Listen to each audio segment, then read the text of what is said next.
आज हम पढ़ेंगे 1857 का विद्रोही बट राजस्थान के संदर्भ में। राजस्थान में इसके कौन कौन से क्षेत्रों में अधिक प्रसार हुआ, जनता का कैसा सहयोग रहा, कहाँ कहाँ के सामंतों ने विद्रोह किया। तो राजस्थान में जब 1818 की संधियाँ हो गई थी, अंग्रेजों की सहायक संधियाँ, उसके बाद देशी नरेश जो थे वो अपनी बाह्य सुरक्षा के लिए निश्चित हो गए थे। मराठों से उन्हें मुक्ति मिल चुकी थी, पर धीरे धीरे अंग्रेजों ने उनके आंतरिक प्रशासन में हस्तक्षेप करना शुरू कर दिया। धीरे धीरे उन्हें अपने अधीन कर लिया। तो देशी राज्यों की प्रभु सत्ता जो थी वो अब अंग्रेजों के अधीन थी। अब उनमें जिसके कारण राजा, सामंत, किसान, व्यापारी, शिल्पी, मजदूर सभी जो वर्ग थे वो बहुत पीड़ित थे। राजस्थान में जब ब्रिटिश आधिपत्य हो गया, उसके फलस्वरूप शासकों की स्वतंत्र सत्ता तो समाप्त हुई ही, राज्यों की जो आर्थिक दशा थी वो भी खराब हुई।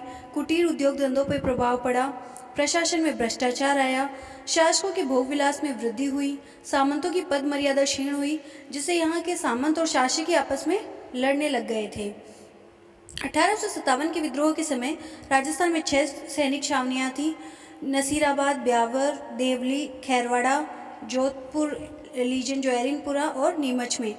और इस समय कर्ण राजस्थान का एजीजी जो था वो पैट्रिक लॉरेंस था। अब विद्रोह की शुरुआत कैसे हुई, इसका प्रसार कैसे हुआ, तो ये तो हम जानते ही हैं कि 1857 में सबसे पहले विद्रोह है जो वो बैरकपुर में हुआ था। इस लॉर्ड कैनिंग ने कहा था, इस समय आशंका व्यक्त की थी कि हमें ये कदापि नहीं भूलना चाहिए कि भारत के शांत आकाश में कभी भी एक छोटी सी बदली उत्पन्न हो सकती है, जिसका आकार पहले तो मनुष्य की हथेली से बड़ा नहीं होगा, किंतु जो उत्तरोत्तर विराट रूप धारण करके अंत में वृष्टि विस्फोट के रूप में हमारी बर्बादी का कारण बन सकती है। क्योंकि डलहौजी ने जो परिस्थितियां उत्पन्न की थी, जब कैनिंग भारत में आया तो उसके सामने उन परिस्थितियों के परिणाम थे। उसने सब तरफ असंतोष देखा, उग्रता का वातावरण देखा। और जब चर्बी वाले कारतूस की घटना हुई, ब्राउन बेस की, एनफील्ड राइफल की, ब्राउन बेस के स्थान पे जब एनफील्ड राइफल आई थी, उस कारतूस वाली घटना ने तो इस आग में घी का काम किया, जिस घटना के कारण हिंदू और मुसलमान दोनों ही भड़क उठे। और कारण कुछ उसी तरीके से थे कि जो भारत में कारण थे कि भाई चर्बी वाले कारतूस से हिंदू और मुसलमान दोनों का धर्म भंग हो रहा था, यहाँ पे जातिगत भेदभाव किया जा रहा था, सामाजिक व्यवस्थाओं में छेड़छाड़ की जा रही थी, अंग्रेजों द्वारा आर्थिक शोषण किया जा रहा था, धन निष्कासन किया जा रहा था। तो ऐसे बहुत सारे कारण थे। तो सबसे पहले जो क्रांति थी वो 29 मार्च 1857 को बैरकपुर की छावनी में हुई। 34वीं रेजिडेंट के मंगल पांडे नामक एक सिपाही ने इन कारतूसों का प्रयोग करने से इनकार कर दिया गया और मंगल पांडे को बाद में फांसी दे दी गई थी। उसके पश्चात क्रांति की शुरुआत बड़े पैमाने पर 10 मई 1857 को मेरठ में स्थित छावनी की 20वीं NIS तथा LC की पैदल टुकड़ियों ने कारतूस का प्रयोग करने से इनकार कर दिया। इस सैनिक विद्रोह का नेता बख्त खान था। और धीरे मेरठ की क्रांति पूरे भारत में और राजस्थान में भी फैली। 11 मई 1857 को मेरठ के विद्रोहियों ने दिल्ली पर अधिकार कर लिया और बहादुर शाह जफर को भारत का सम्राट और विद्रोह का नेता घोषित कर दिया। अब राजस्थान में इस क्रांति के कौन कौन से क्षेत्र थे, तो सबसे पहले राजस्थान में नसीराबाद आता है। राजस्थान में क्रांति का आरंभ नसीराबाद से ही हुआ था। नसीराबाद में 15वीं और 30वें बंगाल नेटिव इन्फेंट्री, भारतीय तोपखाने की टुकड़ी तथा फर्स्ट बम्बई लॉन्सर्स के सैनिक विद्यमान थे। 28 मई 1857 को 15वीं इन्फेंट्री के सैनिकों ने दिन के 3 बजे विद्रोह की शुरुआत कर तोपखाने पर अधिकार कर लिया। अंग्रेज मेजर प्रिचार्ड ने नसीराबाद छावनी में मौजूद सिपाहियों को बागियों के विरुद्ध कार्यवाही करने का आदेश दिया, किंतु सैनिकों ने यह आदेश मानने से इनकार कर दिया। केवल बम्बई लॉन्सर्स अंग्रेजों की वफादार रही। मेजर स्पोसीवुड के तोपखाने जो संभाल रहे थे उनको मार दिया गया। और उसके पश्चात कर्नल न्यूबरी जो वहाँ पे थे उनको भी मारा गया, उनके भी टुकड़े टुकड़े कर दिए गए। लेफ्टिनेंट लॉक व कप्तान हार्डी भी बुरी तरह से घायल हुए। धीरे धीरे जो सभी सैनिक थे वो और अधिक विद्रोही और उग्र हो गए। मेरवाड़ा लॉन्सर्स ने ब्रिटिश अधिकारियों एवं उनके परिवारों की रक्षा की। अब नसीराबाद में क्रांति पूर्ण रूप से फैल गई थी, तो अंग्रेज वहाँ से पलायन करने लग गए थे। नसीराबाद छावनी और बाजार को लूटने के बाद नसीराबाद के विद्रोही सैनिक दिल्ली के लिए कूच कर गए। 18 जून 1857 को ये सैनिक दिल्ली पहुंचे और उन्होंने उस अंग्रेज पलटन पर पीछे से आक्रमण कर दिया जो इस समय दिल्ली को घेरे हुए थी। इस युद्ध में अंग्रेजी सेना हार गई। दिल्ली में बहादुर शाह जफर को हिंदुस्तान का बादशाह बनाया गया था। उसे विद्रोही सैनिकों के नाम से फरमान जारी किए। जोधपुर नरेश अंग्रेज अधिकारियों को जोधपुर में आमंत्रित किया। इस पर अंग्रेज अधिकारी अपने परिवार के सहित जोधपुर जाने लगे और इस प्रकार नसीराबाद जो था वो क्रांतिकारियों का अड्डा बन गया। उसके पश्चात दूसरा विद्रोह हुआ नीमच में। 3 जून 1857 को रात्रि 10 बजे नीमच के सैनिकों ने विद्रोह कर दिया। उन्होंने तोपे खाने पर अधिकार कर लिया और छावनी को घेर लिया, उसमें आग लगा दी। जब यह खबर मेवाड़ पॉलिटिकल एजेंट कप्तान शावर्स बेदला के राव बख्श सिंह के पहुंची तो उन्होंने बेदला के रावल बख्श सिंह के नेतृत्व में सेना लेकर नीमच आए। इस पर विद्रोही सिपाहियों ने लूट का माल लेकर बैंड बजाते हुए छावनी से कूच कर दिया था। इन सिपाहियों ने देवली पहुंचकर वहां भी छावनी को लूटा और यहाँ से विद्रोही सिपाही टोंक कोटा होते हुए दिल्ली पहुंचे और दिल्ली में क्रांतिकारियों से मिलकर अंग्रेजी सेना पर आक्रमण कर दिया। इस प्रकार नीमच में क्रांति का केंद्र बन चुका था। उसके पश्चात जो राजस्थान में बड़े पैमाने पर विद्रोह जाना जाता है वो हुआ था आहुआ में। आहुआ के ठाकुर कुशाल सिंह के नेतृत्व में न केवल सामंत, सामान्य जनता, क्रांतिकारी सैनिक सभी ने अंग्रेजों का डटकर सामना किया था। एरिनपुरा स्थित अंग्रेजी छावनी में जोधपुर लीजियन का सदर मुकाम था। लीजियन में 600 घुड़सवार और 1400 पैदल सैनिक थे। इस लीजियन के 90 सैनिक अभ्यास हेतु माउंट आबू गए हुए थे। माउंट आबू एजीजी का ग्रीष्मकालीन मुकाम था। 23 अगस्त 1857 को जोधपुर लीजियन ने दफेदार मोती खां और सूबेदार शीतल प्रसाद एवं तिलक राम के नेतृत्व में विद्रोह कर दिया। वे क्रांति के नेताओं के अनुसार चलो दिल्ली मारो फिरंगी के नारे लगाते हुए दिल्ली की ओर चल पड़े। रास्ता में जब वो आहुआ पहुंचे तो आहुआ के ठाकुर कुशाल सिंह ने उनका नेतृत्व स्वीकार कर लिया और उसके पश्चात आसोप, आलियावास, गुलर, लांबिया, बंतावास, रुदावास के जागीरदार भी अपनी अपनी सेनाओं के सहित आहुआ के ठाकुर की शरण में आ गए। क्रांतिकारियों से आ मिले। ठाकुर कुशाल सिंह के मेवाड़ के सलूम्बर और कोठारिया आदि जागीरदारों को भी क्रांति में शामिल होने का आह्वान किया। इन जागीरदारों की क्रांतिकारियों के साथ सहानुभूति थी, पर यह सहानुभूति सक्रिय सहयोग में नहीं बदल सकी। हो सकता है इन जागीरदारों ने क्रांतिकारियों को रसद और नगद देकर थोड़ी बहुत सहायता अवश्य की हो। जो भी हो, इस वक्त क्रांतिकारी सेना में 6000 के लगभग सैनिक थे। राजपूताना के एजीजी लॉरेंस को जब आहुआ में क्रांतिकारी सैनिकों का ठिकाने का जमाव का पता चला तो उसने जोधपुर के महाराजा तख्त सिंह को क्रांतिकारियों का दमन करने के लिए कहा। जोधपुर के महाराजा तख्त सिंह ने अपने किलेदार ओनाड सिंह पंवार और फौजदार राजमल लोढ़ा के नेतृत्व में 10,000 सैनिक तथा 12 तोपें आहुआ रवाना कर दी। इस फौज के साथ लेफ्टिनेंट हीथकोट भी सम्मिलित था। इस प्रकार अंग्रेजों ने बड़ी पैमाने पर आहुआ पर आक्रमण किया। 8 सितंबर 1857 को आहुआ के निकट बिथोड़ा नामक स्थान पर दोनों सेनाओं में युद्ध हुआ। राज्य की सेना को भारी शिकस्त मिली। ये समाचार जब लॉरेंस को पता चला तो उसने अजमेर से सेना लेकर आहुआ की ओर खुद प्रस्थान कर दिया। जोधपुर का पॉलिटिकल एजेंट मेसन भी सेना के साथ हो गया। 18 सितंबर 1857 को चेलावास नामक स्थान पर फिर से दोनों पक्षों में युद्ध हुआ। क्रांतिकारी फिर विजयी हुए। युद्ध के दौरान मेसन मारा गया। क्रांतिकारी ने उसका सर जो था धड़ से अलग करके आहुआ में घुमाया और बाद में किले के दरवाजे पर लटका दिया। लॉरेंस ने भागकर अजमेर की राह ली। क्रांतिकारी आसोप ठाकुर शिवनाथ सिंह के नेतृत्व में दिल्ली की ओर रवाना हो गए। लाड़नौल पर अंग्रेजी सेना ने उन्हें करारी मात दी। ठाकुर शिवनाथ सिंह मारवाड़ लौट गए। उन्होंने अंग्रेजों के सम्मुख आत्मसमर्पण कर दिया।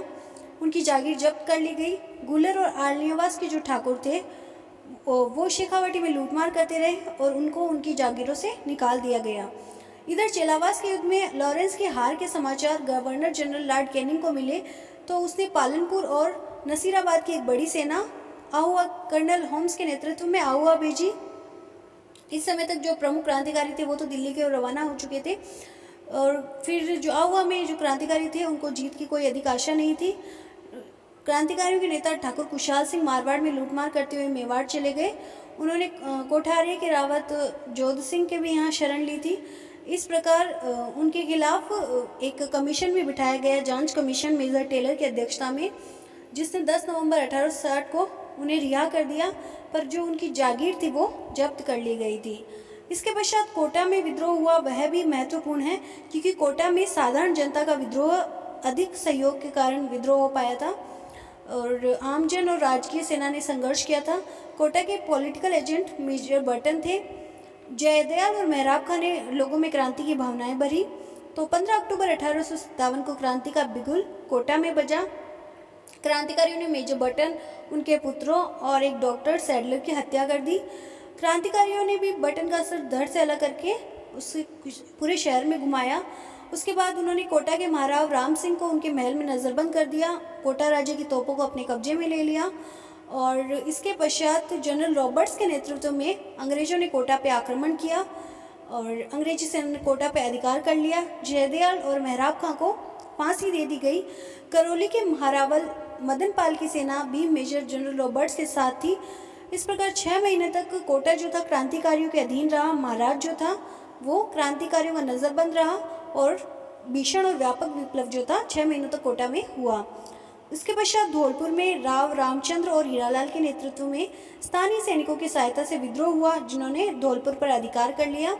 दिसंबर 1857 तक धौलपुर का शासक शक्ति और अधिकार विहीन रहा।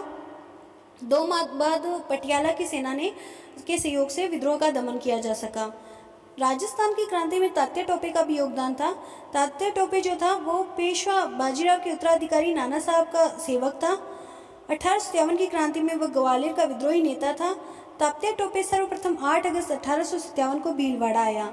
9 अगस्त को उनका कुआड़ा नामक स्थान पर जनरल रॉबर्ट्स की सेना के साथ युद्ध हुआ, जिसमें उन्हें पीछे हटना पड़ा। इसके पश्चात दिसंबर 1857 को वो पुनः मेवाड़ आए। तात्या को लगता था कि उन्हें राजस्थान से सहयोग प्राप्त होगा।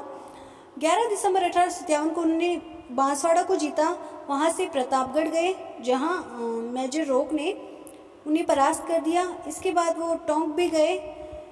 टोंक में भी मेजर ईडन की सेना ने उन्हें परास्त कर दिया। तात्या को नरवर के जागीरदार मान सिंह ने विश्वासघात करके अंग्रेजों के हवाले कर दिया था।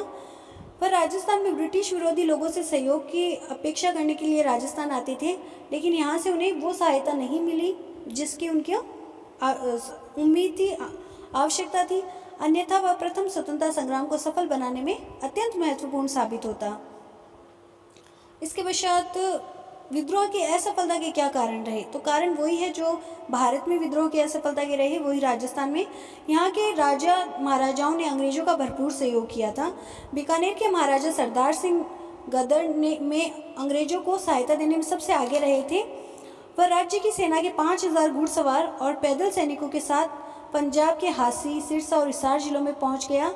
राजस्थान के राजाओं में बीकानेर ही अकेला ऐसा राज्य था जहां का शासक स्वयं अपनी सेना के साथ अंग्रेजों की सहायता के लिए पहुंचा। जयपुर के महाराजा राम सिंह ने भी क्रांति के दौरान अंग्रेजों को पूर्ण रूप से सहायता की धन के द्वारा, और जिसके फलस्वरूप जब क्रांति का अंत हुआ तो अंग्रेज सरकार ने जयपुर को कोटपुतली का परगना स्थायी रूप से दे दिया।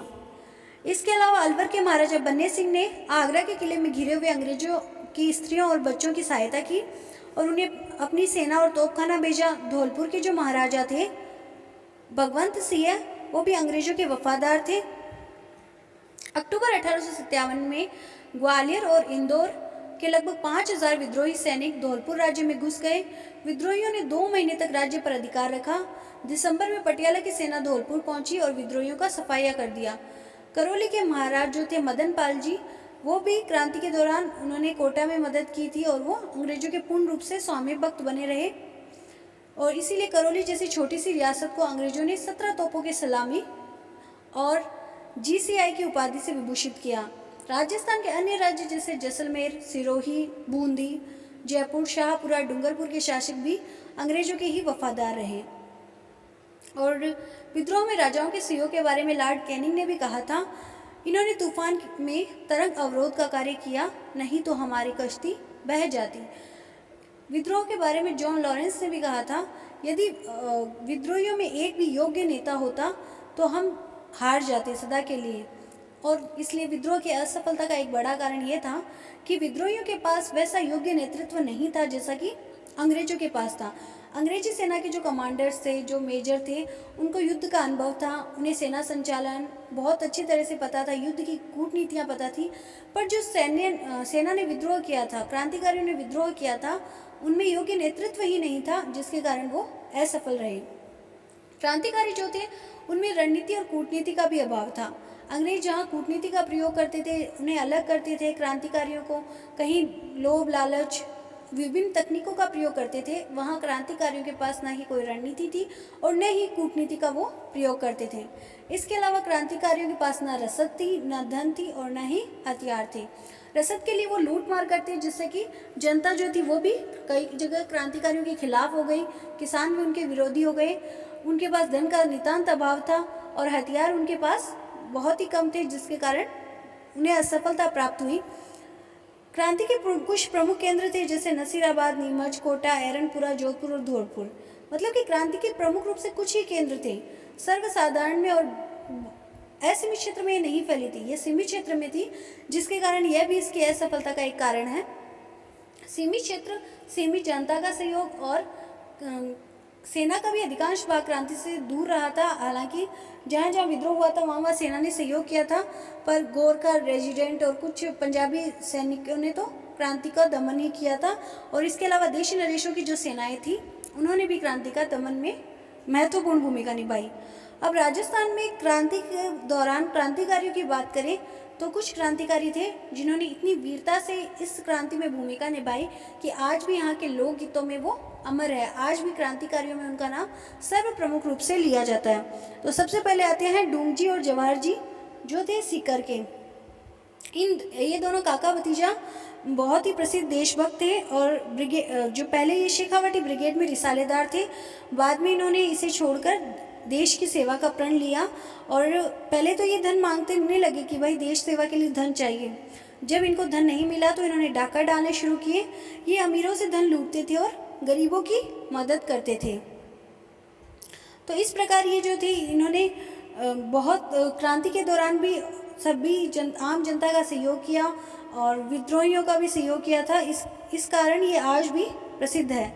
और इन्होंने युद्ध में भी बहुत सहयोग किया था। अंग्रेजों ने डूंगजी को वापस जोधपुर राज्य की सेना को सौंप दिया था। अंग्रेजों ने इन दोनों को बंदी बनाया, बाद में इन्हें मौत के घाट उतार दिया गया। आज भी जो है भोपे वो डूंगजी और जवाहर जी की तारीफों में भजन गाते हैं, गीत गाते हैं।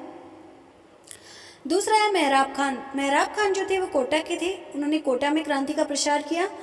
इनका जन्म 11 मई 1815 को करौल में हुआ था और 1857 की लड़ाई के समय मेहराब खान और जयदयाल भटनागर ने सेना और जनसाधारण के साथ सहयोग किया और विद्रोह की भावना को फैलाया।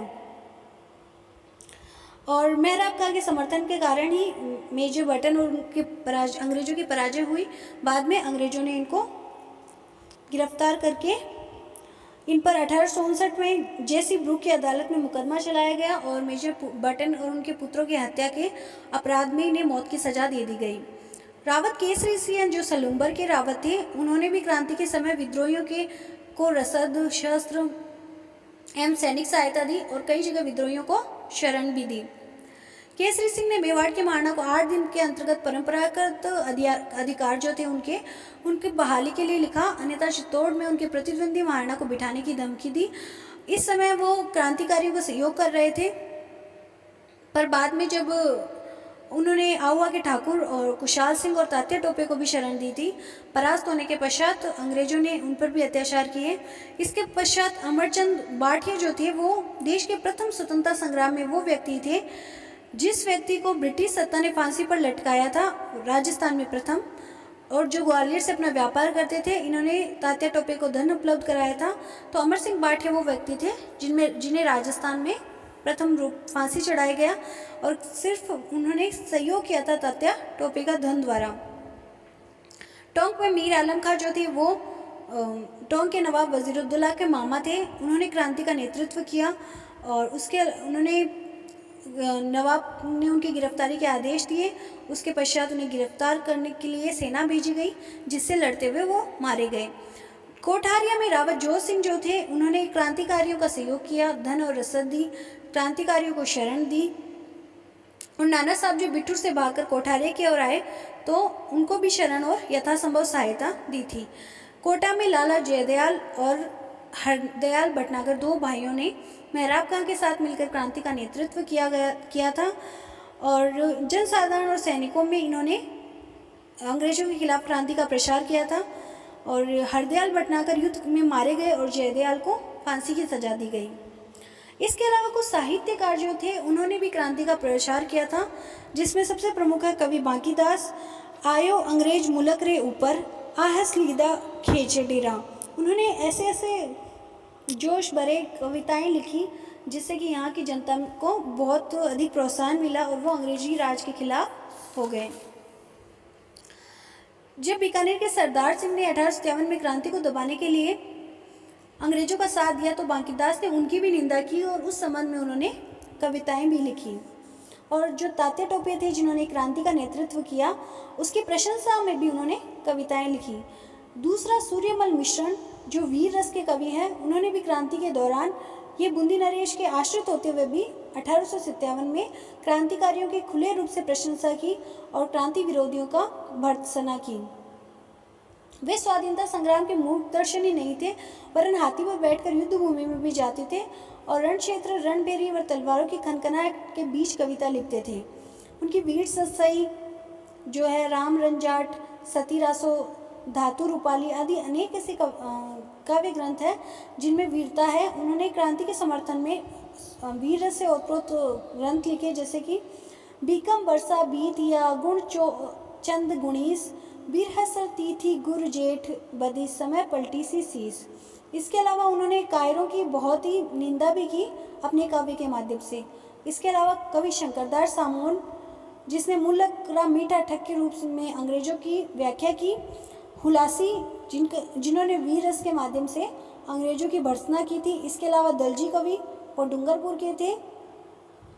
क्रांति के दौरान उन्होंने जो जैसे कि भरतपुर के शासक रणजीत सिंह, आहुआ के ठाकुर कुशाल सिंह, निम्बास ठाकुर सांवलिया सिंह, कोठारिया के रावत जोत सिंह, सलुम्बर के रावत केसरी सिंह, जिन जिन व्यक्तियों ने भी अंग्रेजों से लोहा लिया, उन सब की प्रशंसा में कविताएं लिखी। इस प्रकार चारण साहित्य ने भी 1857 में वीर रसपूर्ण काव्य लिखा, जिसने कि जिन वीर क्रांतिकारियों की प्रशंसाएं की। राजस्थान में क्रांति मुख्य रूप से नसीराबाद, नीमच, आहुआ, कोटा, बिथोड़ा, चेलावास, धौलपुर आदि के अलावा सुगाली देवी और कामेश्वर महादेव मंदिर भी क्रांति के स्थल थे। सुगाली जो था वो आहुआ के देवी माँ का मंदिर था, जहाँ पर अंग्रेजों ने बहुत भीषण अत्याचार किए थे बाद में पराजित करने के बाद। और कामेश्वर महादेव ये भी आहुआ में ही मंदिर है, तो यहाँ पर भी तोड़फोड़ की गई थी। इस प्रकार 1857 की क्रांति राजस्थान में भी व्यापक रूप से फैली और यहाँ पर सैनिकों का साथ सामान्य जनता ने भी दिया, सामंतों ने भी दिया। हालांकि यहाँ के जो देशी नरेश थे वो अंग्रेजों के वफादार बने रहे, जिसके कारण यहाँ पे क्रांति असफल रही।